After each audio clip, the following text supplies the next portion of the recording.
La lutte contre le racisme et l'antisémitisme appelle de la part des administrations et des fonctionnaires concernés une très grande fermeté qui doit conduire à saisir les tribunaux chaque fois qu'un appel à la haine est prononcé.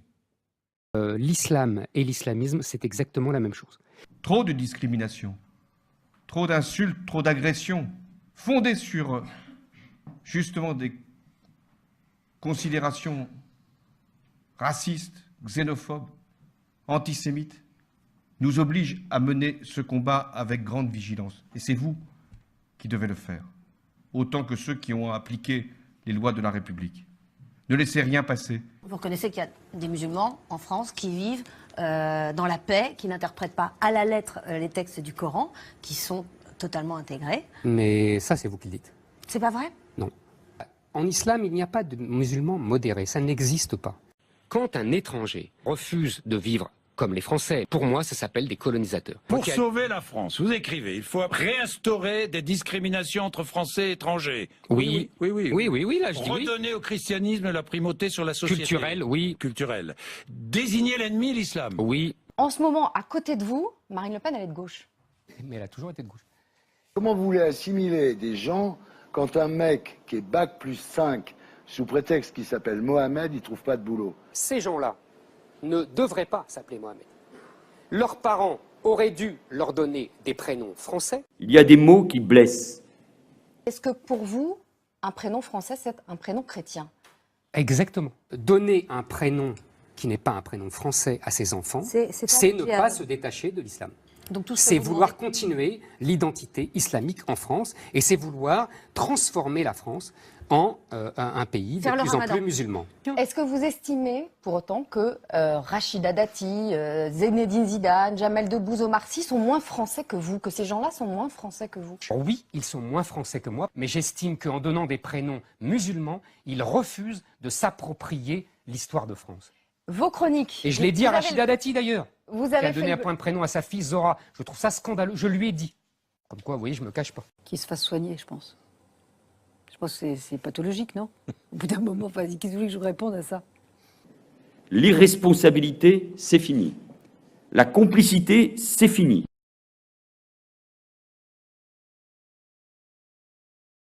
Si demain, je vous cite toujours, il y avait 20, 30 millions de musulmans français bien décidés à voler leurs femmes et à appliquer les lois de la charia. Si demain le pays devient une république islamique française pourrait être souveraine, mais ce ne serait plus la France. Que nous sommes en danger de mort.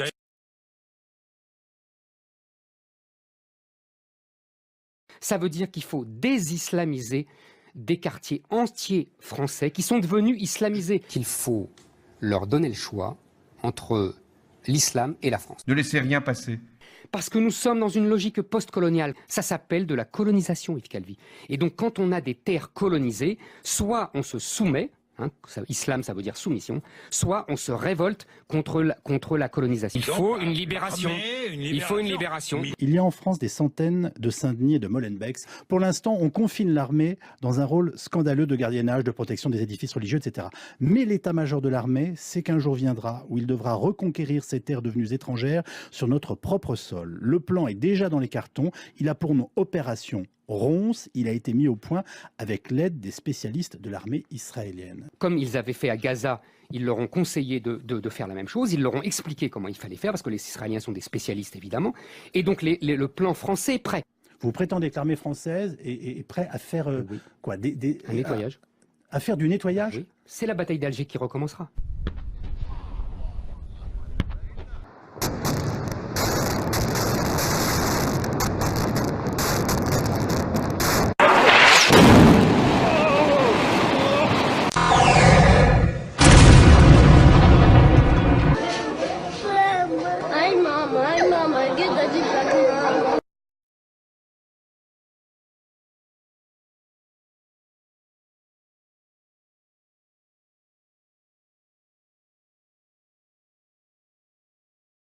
Mais il y a aussi la noblesse du peuple qui s'arme parce que il veut reconquérir sa liberté. Je vois par exemple en Corse, le comportement des Corses est admirable. Les Corses, eux, ne cèdent pas devant la pression islamique et je les trouve admirables. Ouais. Et j'aimerais que les Français les imitent tous.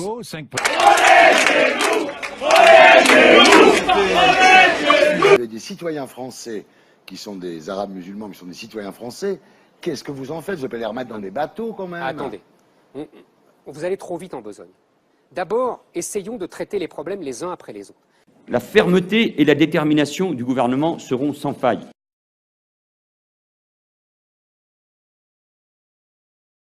Les droits de l'homme sont ainsi devenus l'arme atomique de destruction des peuples européens. Voilà. On ne pourrait préserver les règles minimales de la laïcité que par la dictature. Préconiser une dictature, hein, j'ai retrouvé ce mot 2 fois dans l'introduction de ce livre. Hein. Alors, dictature au sens romain du terme. À moi! Arrêtez-le, attrapez-le! C'est un voyou qui veut m'assassiner! Au cachot! C'est-à-dire que, vous savez, au sens où... Oui, non, mais je rigole pas du tout. C'est très sérieux. C'est-à-dire que, non, là, je suis sérieux 2 minutes. Je pense que il faut, effectivement... Je veux dire, dictature, c'est un mot qui aujourd'hui n'est pas compris. En revanche, ce qui est compris, c'est que je pense que les juges gouvernent. Je pense que c'est le contraire de la démocratie. Donc ma dictature, en fait, c'est le retour à la démocratie. Ne donnez pas votre vie à ces êtres inhumains, ces hommes-machines, avec une machine à la place de la tête et une machine dans le cœur. Mais la haine finira par disparaître, et les dictateurs mourront. Et le pouvoir qu'ils avaient pris au peuple va retourner au peuple. Il y a toujours eu des Français qui se sont soumis au plus fort. Il y a eu pendant aussi la guerre 40 ceux que Doménac méprise et qu'il appelle les collabos. Rassurez-vous, Madame Bourdelle, c'est français, c'est la police française. Mais qu'est-ce qu'il est aujourd'hui? Qu'est-ce que vous êtes aujourd'hui? Des gens qui vous soumettez à l'islam. Vous êtes le grand parti millénaire des collabos. Parce que ça c'est effectivement une grande tradition française. Tu es le complice des futurs talibans de la France. Nous devons pourchasser, lutter, éradiquer le racisme et l'antisémitisme. Ne rien laisser passer. Christiane Taubira, c'est l'incarnation de ce parti collabo qui, depuis 1000 ans, est toujours contre la France. Je veux dire, Christiane Taubira, elle ferait mieux de se taire. Tous les pacifistes en France qui disent il n'y a pas d'amalgame, c'est l'héritage d'un grand parti collabo qui existe depuis 1000 ans en France. Quand on veut la paix, on voilà. lâche et collabo. Exactement.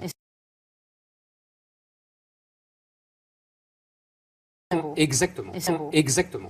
Péguy avait une bonne formule. Il n'y a plus grave que d'avoir une âme perverse. C'est d'avoir une âme habituée. Habituée à voir le malheur et à ne pas le dénoncer.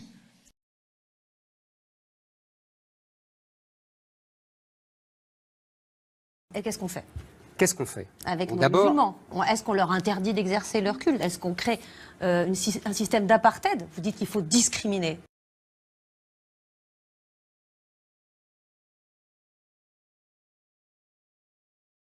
L'islam, je dis bien l'islam, est incompatible avec la France. Et même avec la République. Hein, très Absolument. Il y a un certain nombre de musulmans, des millions. Qu'est-ce qu'on fait? Nous sommes colonisés, enfin certains quartiers sont colonisés. Si on vous suit quand même, Éric Zemmour, en France, il y a 6 millions de djihadistes à ce moment-là. Qu'est-ce que vous faites avec les musulmans en France? Est-ce que vous les mettez à part? Est-ce que vous les chassez? Je ne laisserai jamais en paix ceux qui se mettent du côté de l'antisémitisme et du racisme. Donner un prénom qui n'est pas français à son enfant, c'est se détacher de la France. Il n'y a rien d'autre à dire.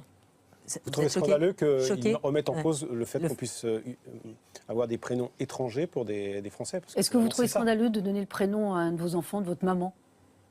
Non, mais je vous parle par rapport à ce que dit Éric Zemmour. Je vous réponds par rapport à... Voilà. Autant on peut être totalement d'accord avec vous quand vous nous dites il est vital de répondre à la guerre de civilisation menée sur notre sol. Alors vous dites par l'islam. Pour moi, c'est égal. Guerre de civilisation menée par l'islam sur notre sol. Mais oui. C'est la guerre des civilisations. Voilà. On passe au ghetto, oui, on passe ensuite, on peut passer à l'extermination, ça se fait aussi. Comment faire? Bombarder, nettoyer, tuer?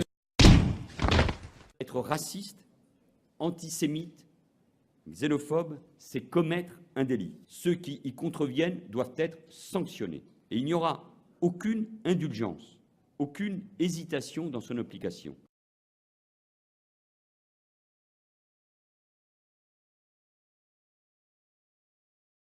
Mais c'est sérieux. Je vous invite par indépendance, par tolérance et par souci d'équilibre. Que les choses soient très claires. Je ne suis pas là pour critiquer vos idées, m'opposer à elles. Je suis juste là pour vous écouter.